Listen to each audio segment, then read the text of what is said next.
up, YouTube? This is Michael the Geek for Life with another video for you.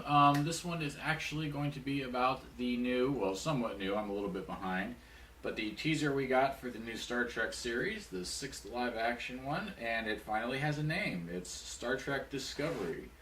Um, I don't, I'm not thrilled with the name, if I'm being honest about it. I mean, it seems to be named after the ship, and we'll talk about that in a little bit because we actually got a first look at the ship too.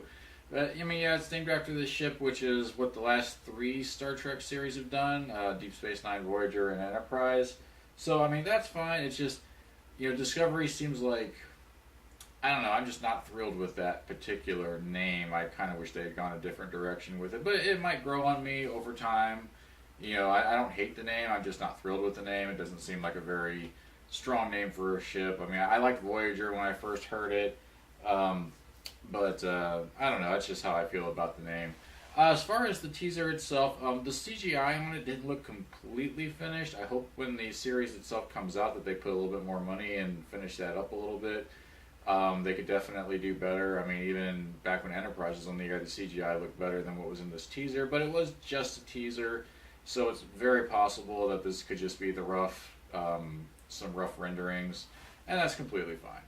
It does not appear as though it's going to be an anthology show. I did hear from some of the people, or not from some of the people. I read some articles that were interviewing some of the people that are working on the show, and they heard a lot of us online talking about how we thought it was going to be an anthology show. Apparently, that's not true, which is really unfortunate because I was really loving that idea. I thought it would have worked out really great, but I guess we're not going to get that. So it does seem to be sort of the standard Star Trek series where it's just one ship, one crew, and you just sort of follow them for however long, hopefully 7 years. So the ship itself, the Discovery. Oh, wait, before that. It does seem as though they set it after Enterprise, but probably before TOS. So it's kind of in that little gap, that 100-year gap. I heard a rumor it's supposed to be the first Warp 8 ship or something, so it's probably not too far before TOS, but I'm not really sure. That's speculation. So definitely after Enterprise, and we might even get some cameos, who knows, from the Enterprise crew. But before TOS, so I mean that's a sweet spot. That's a good spot to put a series, but it may start running into the same problems that Enterprise did as far as continuity, and especially not, especially now that the Abrams movies are out. Sorry, and continuity doesn't seem to be as important for a lot of the new fans out there. We could be seeing a lot more continuity errors pop up in this series, sort of like we did with Enterprise. But of course, now people don't care as much about it, except for the old Trekkers like me, who have been following it for quite a few years, actually, almost 3 decades. So there's that, and then the ship itself. When I saw that, I was like, I definitely don't like this design. I did recognize it, and I looked it up to be sure, and it is one of the proposed designs that they had for the refit Enterprise in the original movies, and it was rejected, and it should have been. And so I guess maybe they thought they were sort of bringing some old school back to it by taking one of these designs, but I've heard it described as the Enterprise and a Klingon battlecruiser got together and had a baby, and honestly I think that's very accurate.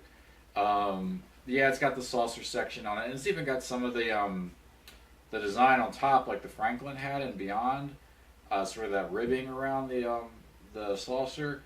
It's got that, and that's all right and everything.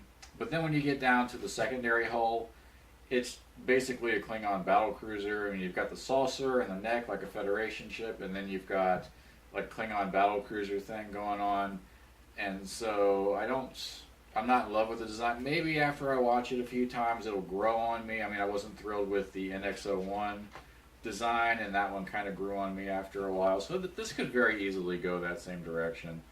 Nothing about the crew yet, or the cast, or nothing definite about the stories. I mean, I've heard rumors that it's supposed to be between Enterprise and TOS, and supposed to be the first Warp 8 ship or something. And can they stop doing that? The first Warp 5, the first Warp 4, the first Warp 8. They don't have to do things like that. it's never been that important in Star Trek. So I don't know why they're suddenly extra focused on that particular detail, but they are, and so I guess we're going to ride that out. This show really needs to be a success, though. So I'm really hoping and praying and everything that this just works out really well, because it's been off of TV for over 10 years now. The only reason Star Trek's really even being talked about is because of the Abrams movies, which, if you've been watching my videos, I'm not super thrilled with those, although I did like Beyond. This series needs to work in order for Star Trek to really have a fighting chance on television again, even though technically this is internet-based.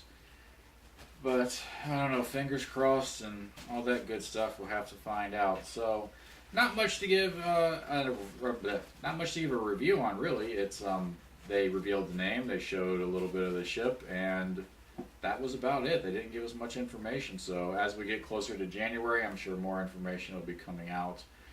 I did find out also, and this one really irks me, Netflix will be showing the new Star Trek series in every country except for the United States and Canada. If you're in the United States and Canada, you have to buy that CBS All Access or whatever in order to see it. But if you're literally in any other country that Netflix is, you can see it there.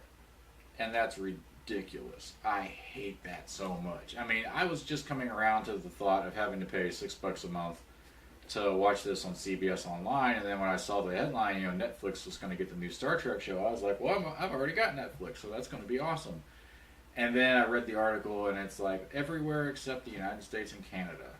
What the hell? I'll find a way. If I have to, I'll pay the $6 a month. I mean, I'll do it. I hate it, but I'll do it.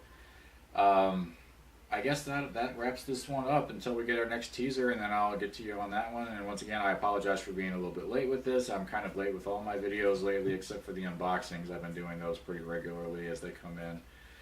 And I guess that'll do it. Thanks a lot for watching. Talk to you later. Bye-bye. Congratulations, you've made it to the end of my video. Thank you very much for watching. If you like what you saw, feel free to subscribe. I'm always doing more videos. Press the like button if you like this one. Leave a comment, and I'll be sure to get back to you as soon as I can. And also, there is a way to support your favorite YouTubers, including me, I hope, financially, without dipping into your own pocket, and it's actually very simple. YouTubers get paid by interactions with the ads. It doesn't matter how many views the video gets, it matters how many times people interact with the ads. So, if you'd like to contribute financially to your favorite YouTubers or your favorite YouTube videos, you can watch that little commercial ad at the beginning of the video, or you can click on one of the little banner ads that show up at the bottom. I know most people just click them away or skip the ad, but honestly, if you interact with them, the advertisers will actually give that YouTuber a little bit of money. So that's a great way to help out without dipping in your own pocket, and you can't lose with that. Thank you very much for watching again. I'll see you all later. Bye-bye.